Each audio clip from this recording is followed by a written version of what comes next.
Hello everybody, it's Oh my god.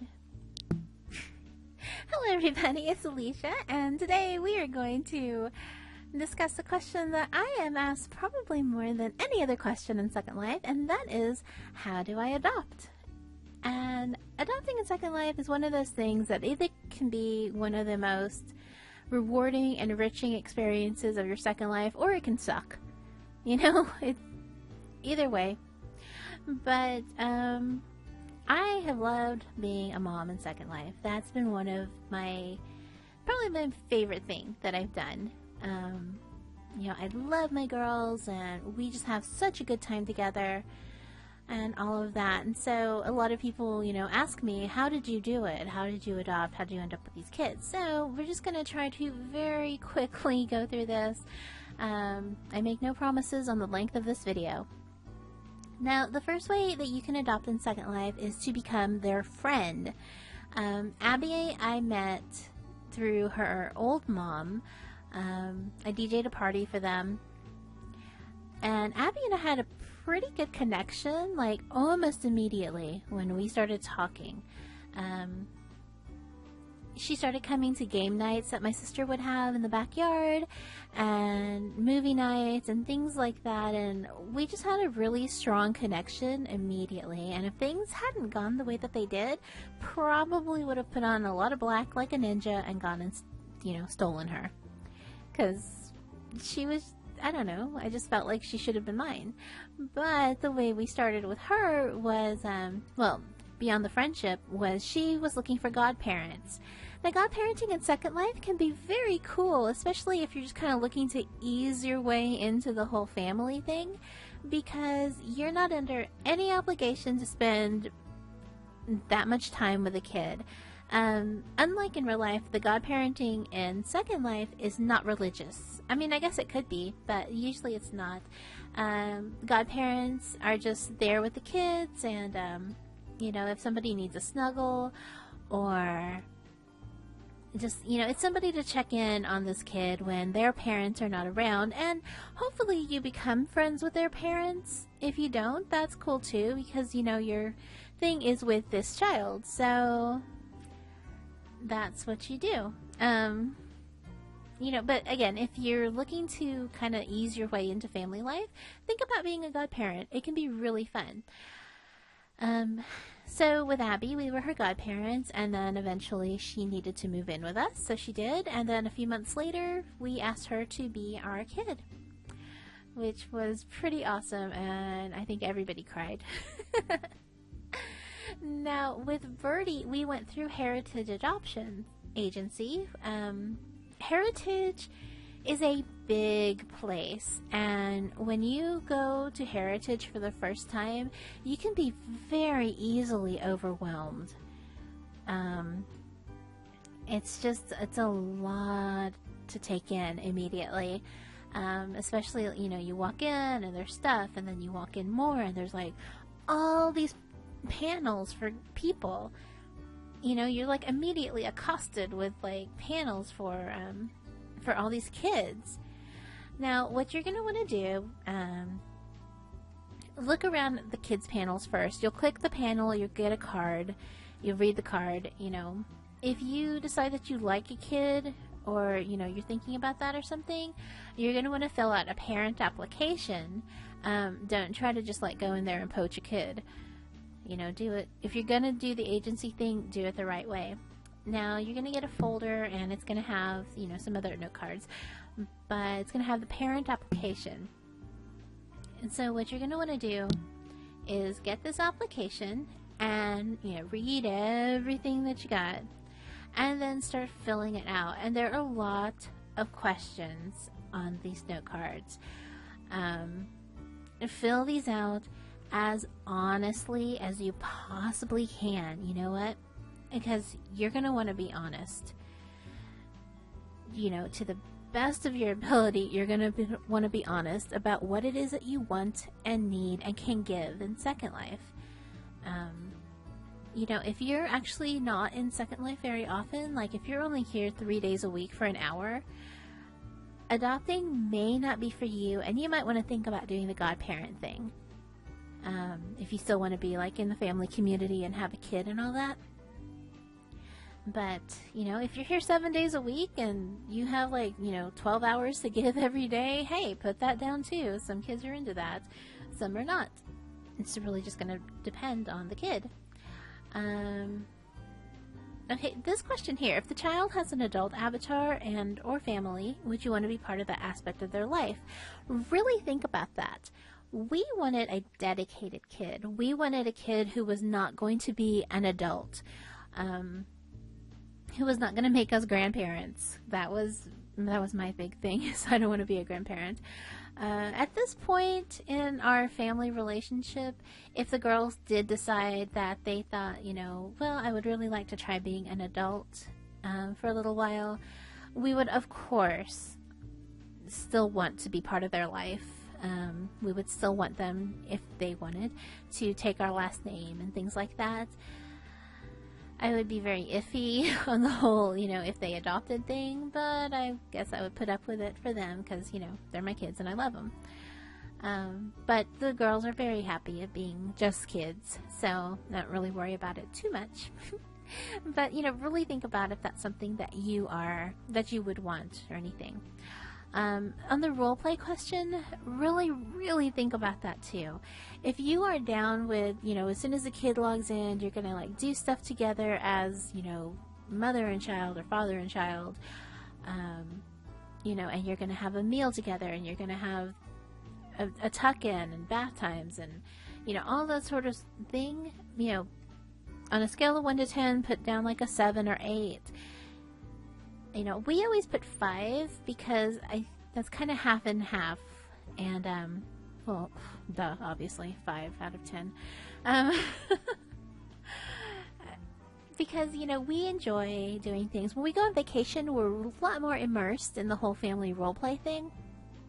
But on a daily basis, we're usually just standing around in the house, and talking about different things. Some people don't want to know any real life information about their kid or their parent, and that's fine. You do you. If that makes you comfortable and you just want to have this role play family life and Second Life, cool. If you don't mind knowing stuff about their real life and becoming their real life friend, put that down too. It's just, be honest about what it is you need. And you may find that once you get into it, your needs change or their needs change or stuff like that. And you kind of got to roll with the punches there.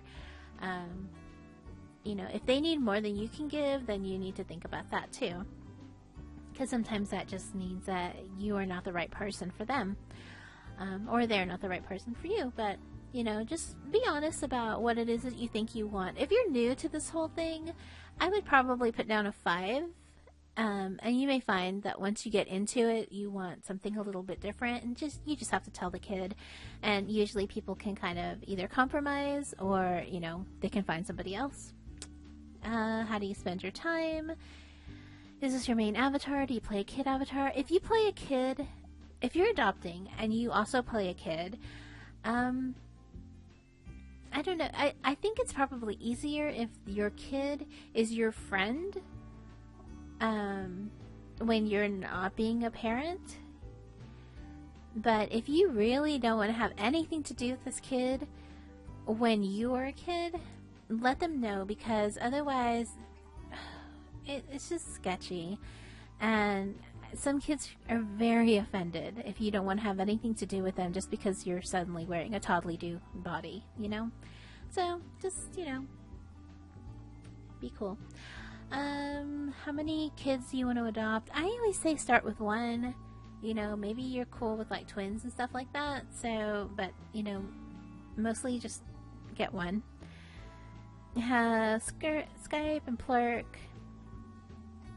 We Skype. We don't Skype nightly. Some families are Skype 24/7. They always have a Skype call going. We don't, because we don't have that kind of time. We do use in-world voice sometimes. Now, when we are with our Oleander side of the family, we are, of course, on Skype. The kids in the family do not Skype with us. They don't talk. They type, and they listen and everything, but they don't talk because it helps them stay in their kid space if they're not using their adult voice, and it helps us to, you know, to still treat them like children.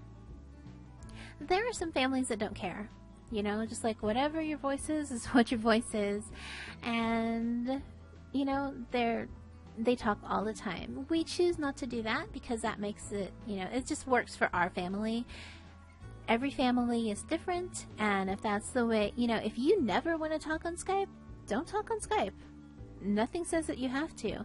But in general, the kids usually like listening, you know, when they're able to, and they enjoy typing. Like Abby says that they're cuter when they type. So, you know, so that's the way we do it.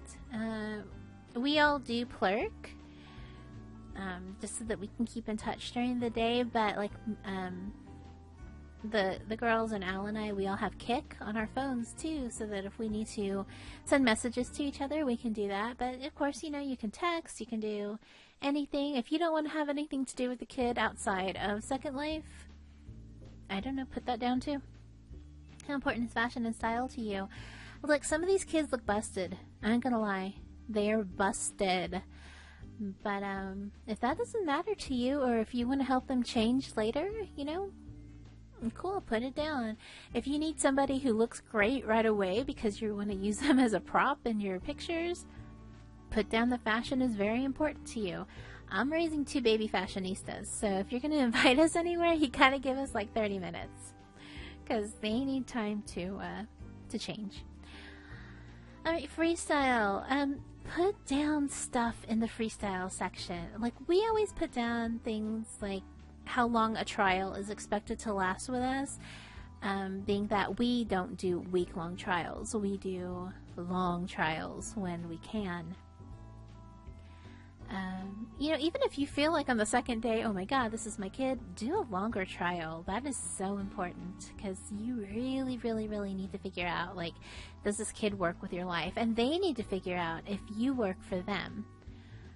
Sometimes in the whole, like, trial stage, it's a honeymoon phase and everybody is having fun and doing all these things, and you know, it's when you get down to the real nitty-gritty of your life that you really decide if this is right for you.